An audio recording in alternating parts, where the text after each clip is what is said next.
ఈ లిస్ట్ కావాలంటే కొంచెం కష్టమే అవుతుంది. అసలు అది కుదరదు. వాళ్ళ ఐడెంటిటీ మన దగ్గర ఎందుకు ఉంటాయి బేసిక్ గా. అదే కదా జరగదు అది. అవును.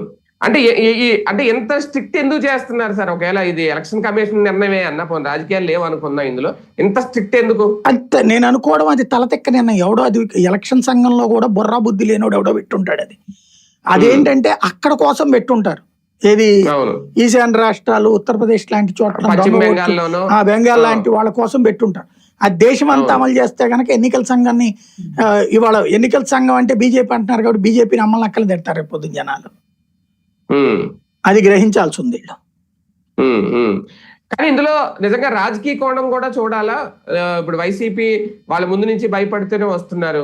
వైసీపీ ఓట్లు ఎక్కువ గల్లంత అవుతున్నాయని ఇప్పుడు వాళ్ళే చాలా చోట్ల చెప్తున్నారు. ఎంత బిఎల్ఓలు ఉన్నా, బిఎల్ఏలు ఉన్నా సరే పోతున్నాయి అనేది. అది ఎలా సాధ్యం అవుతుంది? ఇక్కడ ఇద్దరి మధ్యన ఒక గ్యాప్ ఏంటంటే, తెలుగుదేశం దీన్ని ఒక కన్స్ట్రక్టివ్ వర్క్ గా తీసుకుంది. దీనికోసం మనుషుల్ని పెట్టుకుని, అవుట్ సోర్సింగ్ ఎంప్లాయీస్ లాగా పెట్టుకుని, వాళ్లతో బిఎల్ఓలతో కోఆర్డినేట్ చేసుకుని అదే పని మీద పెట్టుకుంది తెలుగుదేశం. వాళ్ళ ఓట్లు పోకుండా చూసుకుంటుంది అది. వైసీపీకి ఆ ఛాన్స్ ఇవ్వట్లేదు వీళ్ళు. ఇప్పుడు మీరు ఎలక్షన్ ఫామ్ ఇద్దరికి ఇచ్చారు.